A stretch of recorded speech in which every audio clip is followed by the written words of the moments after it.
Welcome back to another episode of Building Enablement, a web series where I talk to enablement professionals and dive deep into the details on programs, trainings, events, initiatives, basically anything that they want to highlight, what they did and how they did it. I'm Stephanie Middaugh, and my guest today is Emily FitzPatrick. Thanks so much for joining me today, Emily. Yeah, thank you for having me. I'm so excited. Of course. Yeah. So first and foremost, I want to give our audience just kind of an insight into you in general. So tell us a little bit about you and where you're at and what you're doing. Yeah, so I live in Chicago, and I'm the Global Director of Sales Enablement for Culture Amp, which is a employee experience software company. So we focus on performance management. So that scary word, performance management, that happens at the end of the year, but making sure that system and that experience with companies, with managers and employees is impactful and effective and value add. And then we also do employee engagement. And we're a global company. So started in Australia, in Melbourne, but now we have offices in New York, San Francisco, London, and Australia. And I have been there for a whopping 3 months. So very much in build phase, my time at Culture Amp. Nice, nice. And I mean, 3 months in a hyper growth startup is not like 3 months at any other company where you're still kind of getting your feet wet and maybe diving into some things. No, you're probably shoved right in, right? Yeah. Yes. It's funny. It's not the first company of this type or size that I've worked at. And there's a lot of oh, get ready for the fire hose. And it's yeah, they all say that. It's all a fire hose. You just got to go with it. That deer in the headlights. That's what I always knew when I was running onboarding programs. After day, the second week or whatever, people would get this glazed look on. I was there it is. Now I see it. We're on track. We're good now. Yeah. But the good news is everybody feels that way. So just lean into it and it'll be fine. Totally. Yeah, no, I completely agree. So our topic today, I'm actually super interested about, mainly because we're steering a little bit off in a different direction than I usually do. So normally we dive into the details on an initiative or a training or something like that. But when you and I were having our prep session a couple of weeks ago now, we were talking about something that's very different, that we hear this buzzword all the time, but we never actually, I know I specifically, I don't quite understand, what does this mean? What do we even talk about? So Emily, I'm going to let you kind of intro a little bit, what was it that we were talking about that we want to dive into in our discussion today?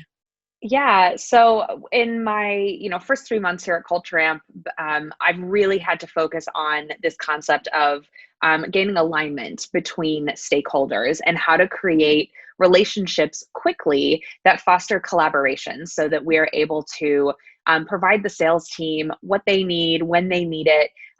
But all of this while thinking about what's most impactful and what's really going to impact the revenue numbers. So how do we make sure that everybody's hitting their goals?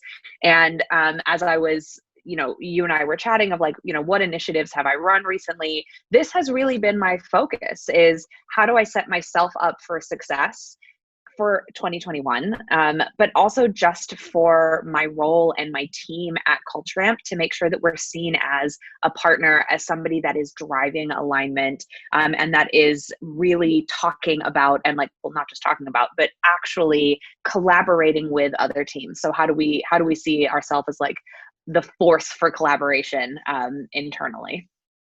It's super interesting because we hear about cross-functional alignment and cross function collaboration, everything. And these are I was business buzzword bingo is the game that I love to play whenever I start a new company. And these are terms that are thrown out quite frequently.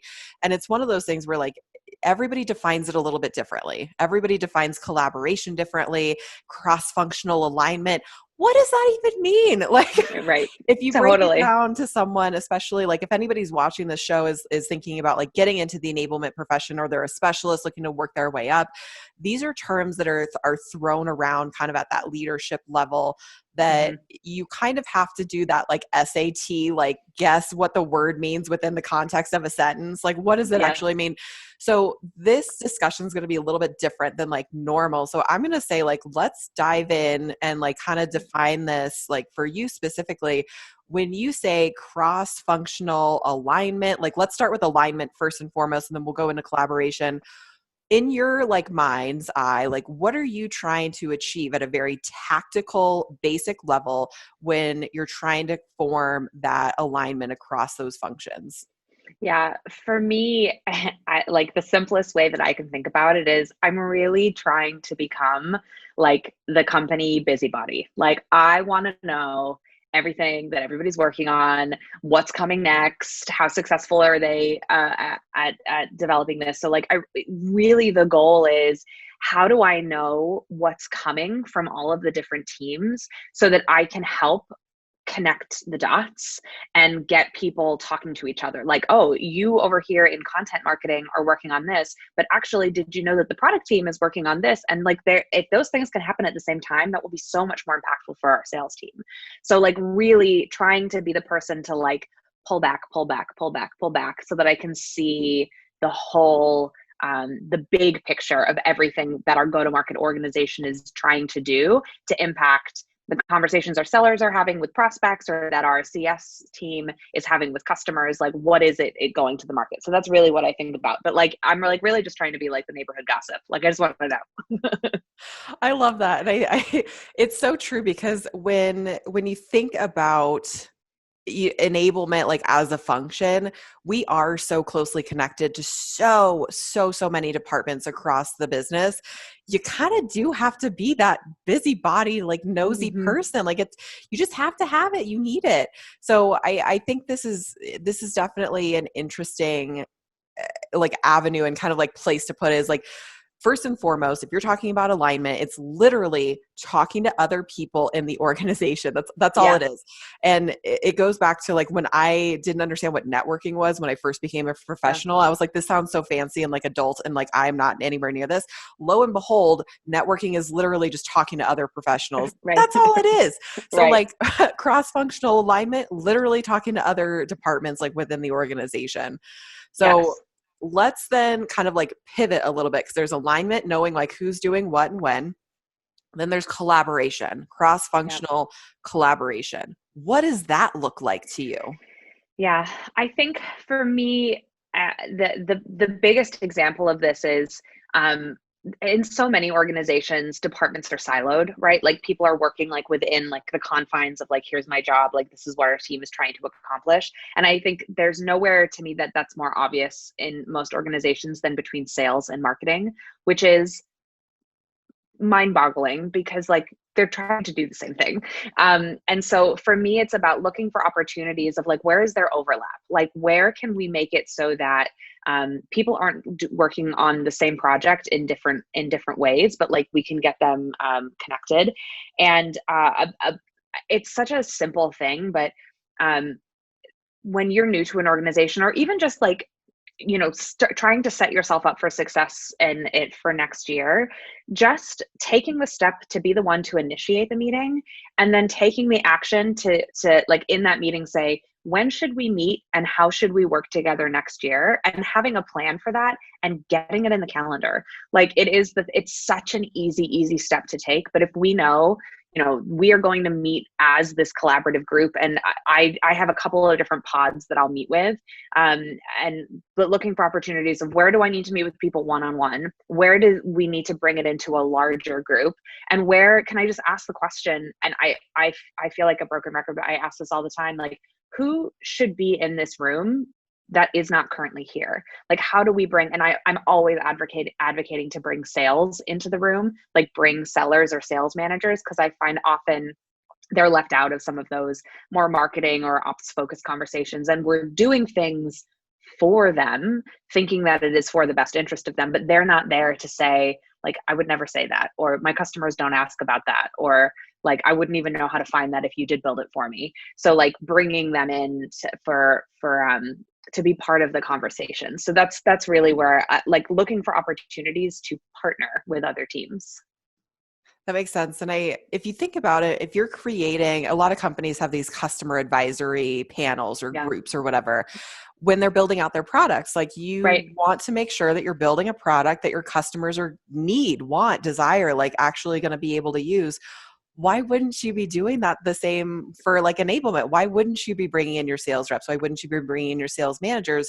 You're literally creating this stuff for them. And that's one of the things that I know I've tried to do is at my last company, my specialist was from the sales team. And I was like, I need you to keep me in check here every once in a while. Yeah. Like, let's make sure, because I've got these rose colored goggles on about how this training Mm-hmm. program is going to just rock your world and like Mm-hmm. create all these opportunities for you. But at the end of the day, if it's not actually going to do that, or if you don't have time to do that, it's going to fall flat on its face. And I think that's Yeah. something that enablement can oftentimes find themselves if they don't go outside and meet regularly with these other departments across the team. You can Mm-hmm. find yourself very siloed very, very quickly.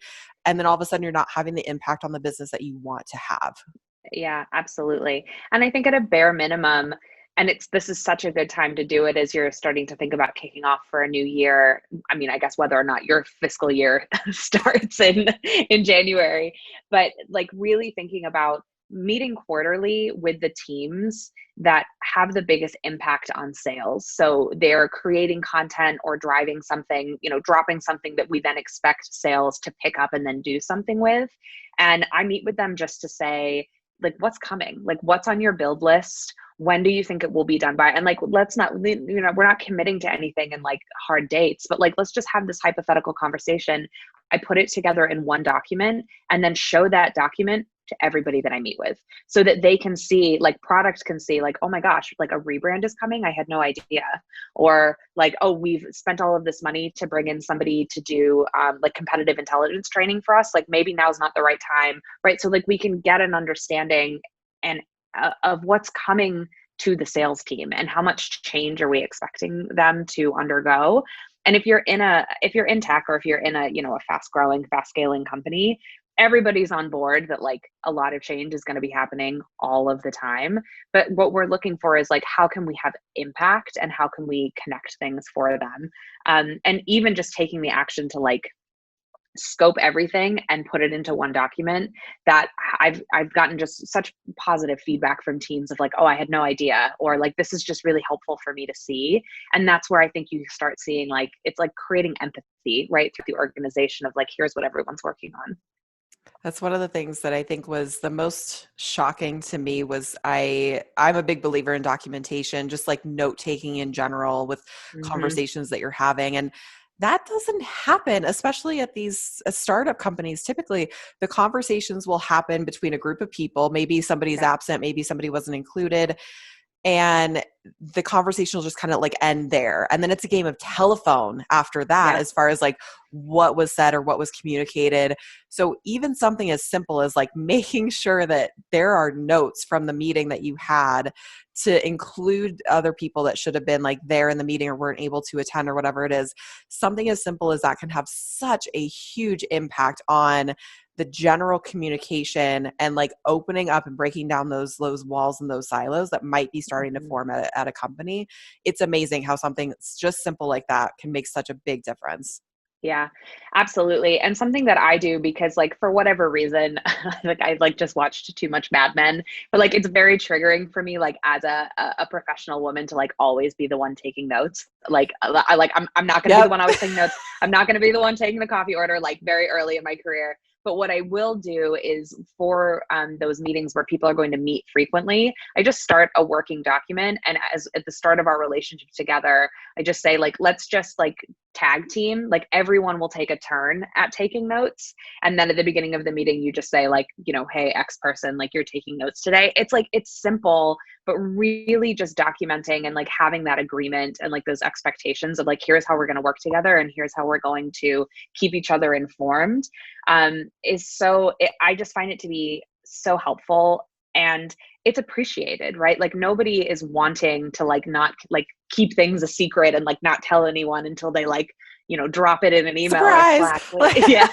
Like nobody thinks that that's going to be an impactful way to work.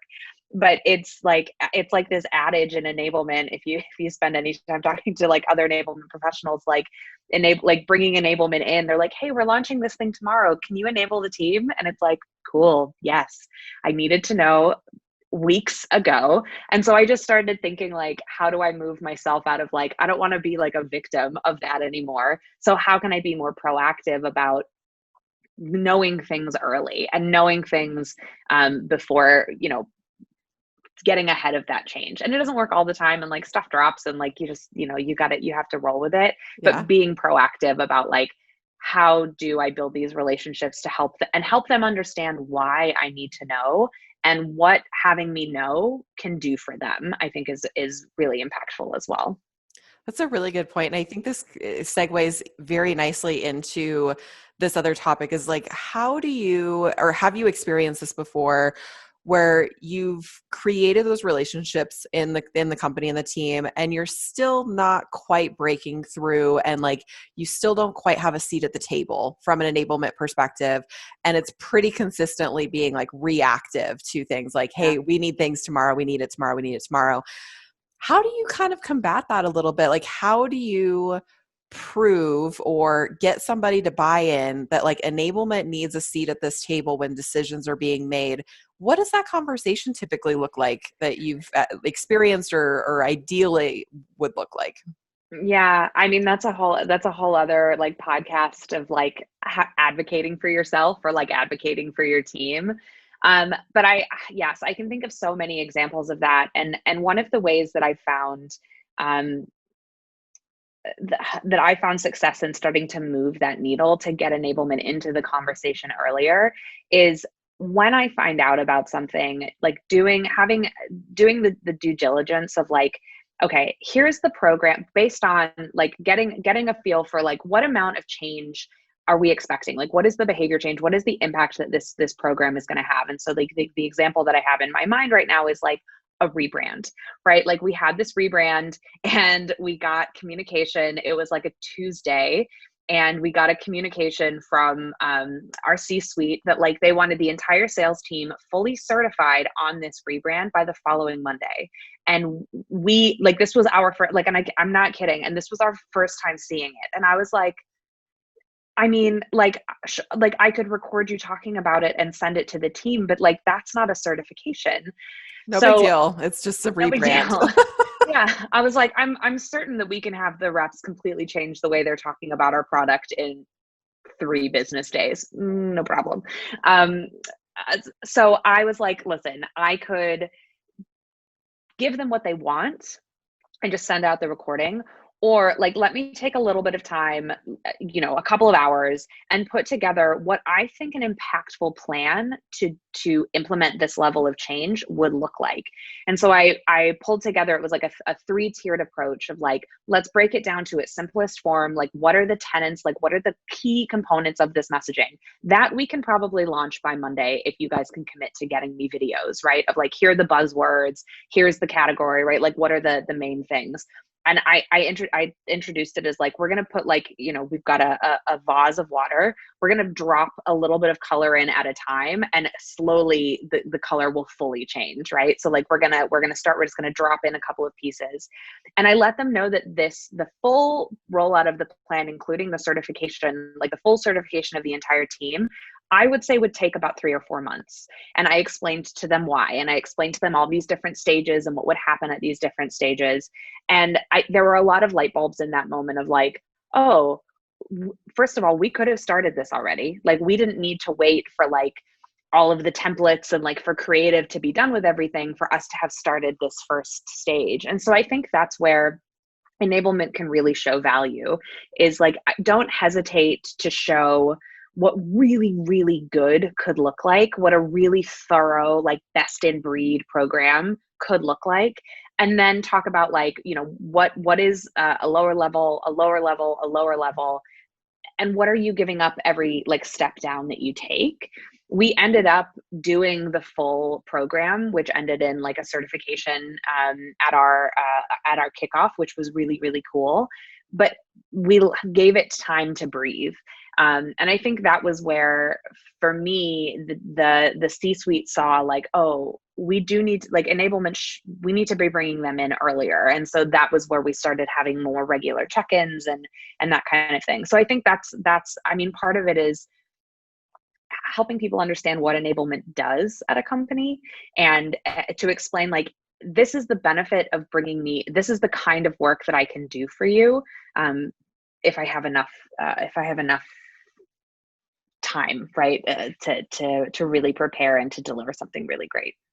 Yeah, I think that it definitely, and this has been kind of like a running thread throughout several videos now around this idea of creating trust, not just with your sales Yeah. reps, but I think with your leadership too. And it's definitely one of those things where you might come into a company who maybe they haven't had enablement before, or they haven't experienced like really good enablement before. Mm-hmm. And you do kind of have this very reactive sense to your entire program.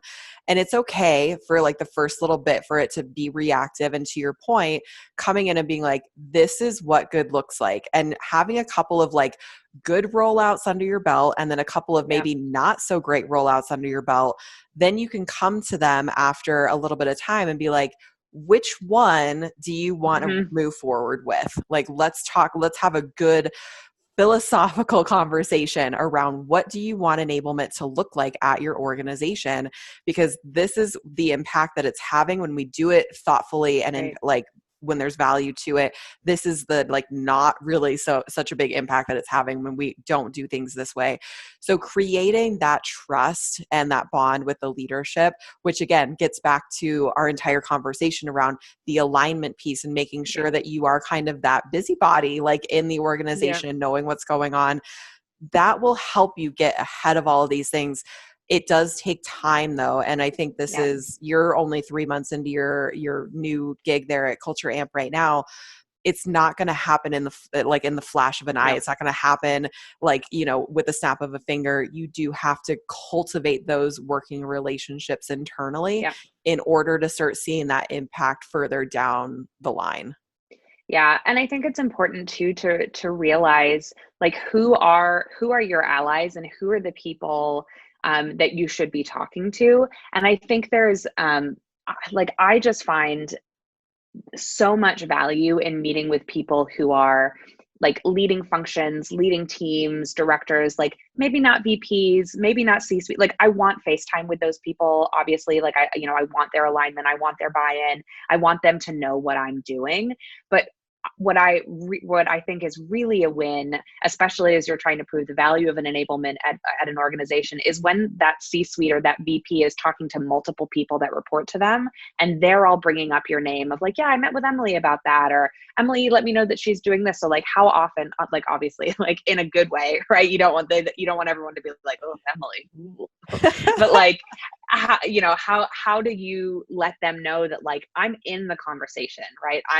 I'm meeting with these people regularly, and I'm coming to that meeting with an agenda, with something to talk about, with value add, with ideas, to help take some of the burden off of them. And that, I think, is where you can start to move the needle. And I think what you were talking about too, like mentioning earlier, that you kind of extend that courtesy as far as looking around and being like, is there someone else that should be included in this meeting that isn't here right now? It's like karma. If you throw that out, other Yeah. people will then include you as well. So Yeah. making sure that, again, building trust, like having kind of like do what you want, like done to you kind of a thing, like making sure that you have that synergy. Here's another like buzzword for you, Yeah. that Yeah. Yeah. synergy across like the organization. It's going to help you selfishly, but it's also going to help everybody else in the organization kind of succeed. And it's really going to show your executive leadership, your C-suite, that like you mean business. Like, you're here Mm-hmm. to make an impact on the entire business. You're not just here to throw out some sales trainings every once in a while, which are Yeah. needed and those are beneficial. Sure. But like, if you want to build like a good, strong foundation of an enablement function at a company, these are the Mm-hmm. types of building blocks that you kind of have to like start putting together and figuring out. Yeah, absolutely. And I think it's about being forward thinking and really trying to help more people see the big picture. Yeah, I agree. what are some of the things, who were some of the first departments or department heads that you wanted to meet with there at Culture Amp, just based on like prior experiences and maybe through the interview process? Who were some of the initial like people that you wanted to meet with? Yeah. So I always start with product marketing just because I feel like it's like one way or the other, they end up becoming like my work spouse. So getting really close with product marketing and understanding like that's a tough job, right? Like that is they have a lot that they are responsible for in an ever-changing product with ever-changing deadlines, and they're negotiating with lots and lots of people. So product marketing is always top of my list.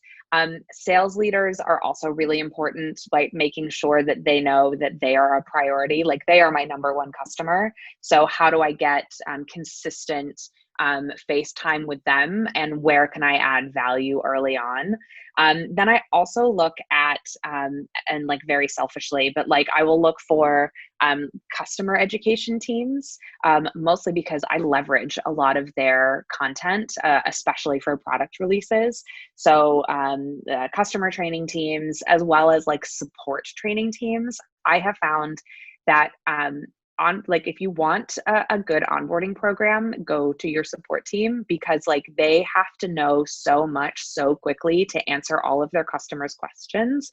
And there's typically a lot that can be leveraged, and a lot of things that they're working on that it's like, oh, the sales organization could absolutely use this, like maybe not all of it, but like a piece of it. And then like the rest of marketing. So your demand gen teams, your content marketing, your field marketing, your brand and design, like all of those groups. And like just make a list and like figure out, have those conversations. And some of those groups you should meet with quarterly. Some of them you really only need to meet with for like H1, H2 planning. And some, like I meet with PMM, the head of PMM and I meet weekly. We meet as like an enablement PMM sync bi-weekly. So like there are some teams where you'll meet with a lot more, and some where it's just good to have touch points over the year. I love that you mentioned to leverage kind of your support team or even your customer education team. I feel like that's an untapped resource in a lot of cases, because to your point, if you're training your team's new hires even just on like Yeah. product and just, why recreate the wheel? I bet they've got a lot Yeah. of great content that's already living somewhere that you and Yes. enablement can go and like leverage. And it's going to probably be more in depth than maybe even the sales reps want, but at least it's there if they're the type Yeah. of learner that wants kind of the entire picture of Yes. everything. I love that you mentioned that. Yeah. And because it's customer facing, it has to be true. Like it has to be accurate. And that's like the challenge. Like whenever you're creating like product training, you're like, oh my God, the product changes all the time. Like I don't like the maintenance of product training. That's such a burden. So yes, that's somewhere that you really can lean on your support team or your customer training teams. But those teams are looking for training on objection handling, or like, because they're having to do those types of things, and that like I've got that in my back pocket, like no problem, I can give you some of that train, you know what I mean? There's win-win there for both. So yeah, I think utilizing those teams is a way to speed some stuff up for you. I love that. One of the things that a lot of times, like I will ask folks that are on the show, and that most enablement professionals kind of ask each other, is like, how do you measure your results? So like in this kind of capacity, it's even more nuanced than like measuring like at a training or an initiative. In your mind, how do you measure if you've created that really good cross-functional alignment or collaboration with stakeholders? Yeah, that's a really great question. So Um, Culture Amp, this is where it's a little bit of like what we do at Culture Amp, which is funny. A lot of it is feedback. So I think in order for enablement to be successful and to really get a gauge or a pulse on whether or not you're having an impact with your cross-departmental collaboration buddies, is to consistently ask them for feedback. And you can do this verbally. You could ask for it written. If you have a tool like Culture Amp, you could put it in the system. But after like key moments, like maybe you've been working on an initiative together, ask them for feedback. Maybe ask them to give you a score of like the same way that you would for somebody going through one of your training programs. Learn what is it about this? What would you change? What worked really well on this? Like, and what are the things that you think you did well that you want them to give you feedback on? I think that can be a really great way to open the dialogue about like how to work better together. And I think that the other place to do it obviously is like within performance reviews, right? Like maybe you work at a company that does 360s, and some of the people that you can ask for feedback can be those partners, those cross-functional partners. So I think that's one area that you can do it. And I think that the other is, and it's again, it's not a hard number. It's not something that you could like run a report on in Salesforce necessarily. But I think you could have a gauge of like, how often are people canceling meetings on you? And like, I know it seems silly, but Interesting. like if you're scheduling all of these meetings with these partners, start to notice who's canceling on you when. If they're canceling on you consistently, you got to do more to be important enough for them to meet with. And it's funny, it's like the end of the year, like trying to do like sales coaching at this time of year, like there's like no seller is like, yeah, let's do a coaching session right now. Like now is not the time of year. So really thinking about like, where can you most strategically use your time? So again, it's like, it's not a hard number, but it is a good indicator of like, am I providing value to this person enough that they know why showing up to a meeting with me is important? That's super interesting. And that's something that I definitely, I utilize kind of at Divvy. Was I would start out with like a weekly cadence, and then Yep. I'd meet with them and just be like, is this too much? I feel like this is too much. And they're like, yeah, we could probably get away with like once a month or once every other Yep. week or whatever it is. So to your point, like make sure that you touch base with them and be like, are we overkilling? Because also you don't want to overload yourself. I was a team of one, a team of two, like Right. at Divvy, like you don't want to overload yourself with too many meetings too. Like I found that I was overscheduling myself and I didn't actually have Yep. time to tactically execute on the stuff that I was like setting into motion with these stakeholders. So making sure that you've got the right cadence with the right stakeholders, like I think that's vitally important. Maybe it's every month, maybe it's just once a quarter or like every half, like that's okay. Just Mm-hmm.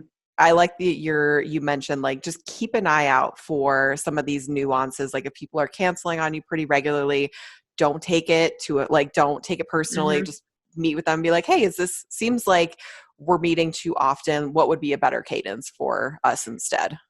Yeah. And I think it's just becoming like aware of people's behavior. It's like if you're in enablement or like sales training long enough, I feel like you usually have a pretty good radar for the reps that aren't going to make it, right? Like within your boot camp, you're like Yep. a couple of days in, you're like, ooh, this is not going to work for you Yeah, here. it's like a Um, sixth sense almost. Yes, yes. And that same sixth sense can be applied to your cross functional partners, right? Of like, what should this relationship look like? And does it look like that? Like and also checking yourself, right? Like, am I showing up to that meeting with no agenda and wasting their time? Am I canceling the meeting? But really thinking about like, what should this look like? Like, how should this partnership feel? And what are the things that I can do to get it there? I agree. I completely agree. So I know that you haven't been at Culture Amp for like too long, but you've got like a good kind of quarter under your belt so far. Yeah. What are some things, like looking back on that first like 3 months that you've been there, what are some things that maybe you would tweak a little bit or do differently? Oh my gosh. I mean, like all of it. Like looking back again, it's just been wild. I mean, starting a new job in a pandemic, it's like it's been so wild. Um, I think that's such a good question. I think if I could go back and like tweak a couple of things from the beginning, I think I waited a little bit too long to get my seller advisory board up and going. Like we just had our first meeting last week. And it was something that I introduced and I knew that I wanted to do it. And like they didn't have one. And I was like, and I did this whole change management of like, let me like socialize it and then blah, blah, blah, which is great. But then we got to the end of the year and I was like, really could have used them like earlier to get some stuff going by the end of the year. So that I think would have been a big one. And then like setting the expectations of the enablement team. This is like very off topic, but like setting the expectations of the enablement team. We have a weekly meeting, and with that meeting, we each have to bring a gong, like a call that we've listened to, and explain why we picked it. That's something that we didn't start doing right away, but I knew that I wanted to do, like make sure that the enablement team knew that like we are going to hold ourselves accountable for listening to calls and like sourcing calls early and often. And so every week we're each going to bring at least one call to the meeting. That's something I think I would have started doing earlier as well, just because it's such a good habit to get into. And you're always finding stuff that then you can share more widely with the team. I love that. Yeah. And I think Yeah. that's setting, hindsight is always 2020. So like moving forward, you're always like, okay, well now I know, like I can figure out like what this looks like, you know, in next year, or, you know, when to move fast, or maybe when even to pump the brakes. That's something I've learned. Like I moved too quickly on this initiative, but not quickly enough on that one. So it's always a good kind of gauge to find out like where everything kind of falls. This has been a great conversation so far. I've loved kind of diving into more of this like strategic kind of topic and everything. One thing that I do like to leave my viewers with kind of at the end of a conversation is some kind of actionable takeaway. So if whether they're brand new at a company or they've been there for a couple of years, they're in a leadership position or they're not in a leadership position, what's something based on kind of this, you know, cross collaboration, alignment conversation, what's something actionable that somebody could take away from this conversation that they could put into practice, you know, tomorrow if they wanted to? Yeah. Yeah, that's such a great question. So I think my advice here is spend a little bit of time contemplating, thinking about who are your stakeholders and who is your audience. Your audience is going to be, you know, the sales team, sales managers, right? Like that's who you're doing things for. Who are your stakeholders? And like really think about who are all of the people that you know, those arrows, that diagram of like all these different arrows pointing into sales enablement, and then sales enablement like communicating those things out. But like who are all of the people that are influencing the team that you are trying to help, right? And that you're trying to serve. And really think about who are those people, and give yourself a score of like, you know, 1 through 5, 5 being high, 1 being low. Like where is your relationship today? And what do you think is the most urgent or important one to impact next year, like in Q1, and come up with a plan of how to get there? Like, what does that mean? Does it mean consistent meetings? Does it mean having like a sit down chat?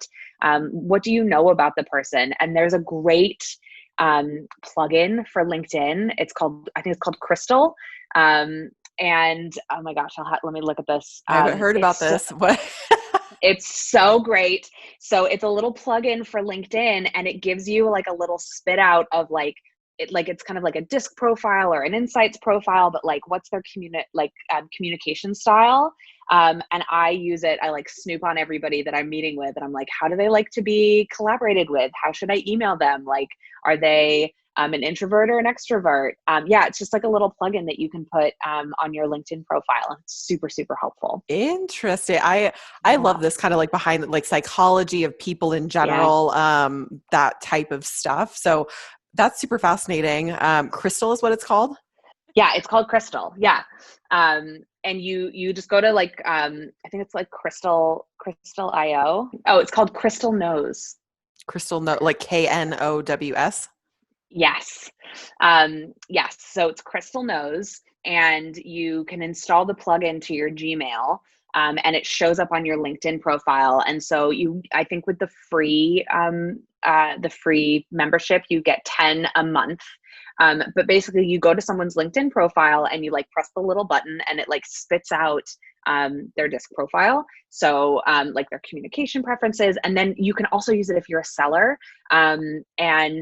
It basically, you can say like, I need to pitch with this person. I need to meet with this person. I need to give this person feedback. And it gives you little suggestions of like things to think about.